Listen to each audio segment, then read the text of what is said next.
ये है संत प्रेमानंद जी महाराज। आज के इन कुछ मिनटों में ऐसा बताऊंगा जो आपको बहुत प्रभावित करेगा। जब से इनकी एकांत वार्ता में विराट कोहली गए तब से बहुत अधिक वायरल हो गए हैं। कौन है?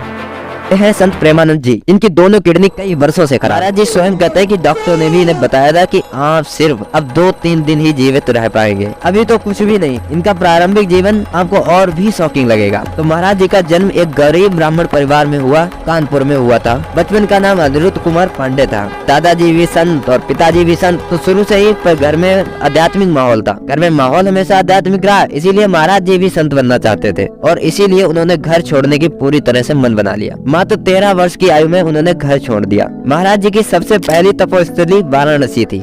वाराणसी में महाराज जी का नित्य प्रति का नियम था। गंगा जी में स्नान कर तुलसी घाट पर एक विशाल पीपल के वृक्ष के नीचे आसन लगाकर महादेव जी का ध्यान करते थे। भिखारियों की लाइन में लगकर सिर्फ 10 से 15 मिनट के लिए अगर कोई भोजन दे गया तो ठीक, वरना गंगा जल पीकर भगवान का ध्यान करते हुए 24 घंटे के लिए एकांतवास के लिए चले जाते थे। इस दिनचर्या के कारण महाराज जी को कई दिनों तक बिना भोजन के गंगा जल पीकर ही रहना पड़ता था। तो महाराज जी वृंदावन कैसे आए? तो इसकी भी बहुत बड़ी एक कहानी है जो महाराज जी ने अपने एक एकांतिक वार्तालाप में बताई है। अब महाराज जी वृंदावन में एकांतिक वार्तालाप करते हैं जो निःशुल्क है, जिसमें सम्मिलित होकर आप अपने मन की जिज्ञासाओं का समाधान सीधे तौर पर महाराज जी के सम्मुख बैठकर कर सकते हैं। अब आपको महाराज जी के बारे में कुछ दुखद बातें बताता हूँ। जैसा कि मैंने पहले ही बताया है कि महाराज जी की दोनों किडनी 10 से 15 वर्षों से काम नहीं कर रही है। उन्हें पॉलिस्टिक किडनी रोग है जो माता पिता की जीन्स के जरिए संतान में आता है। आज महाराज जी को हजारों लोग अपनी किडनी देना चाहते हैं, लेकिन महाराज जी स्वीकार नहीं करते। लेकिन रुको, शुरुआती दिनों में महाराज जी जिस भी आश्रम में रुकते थे तो जैसे पता लगता था कि बाबा की किडनी खराब है तो तुरंत आश्रम से निकाल देते थे,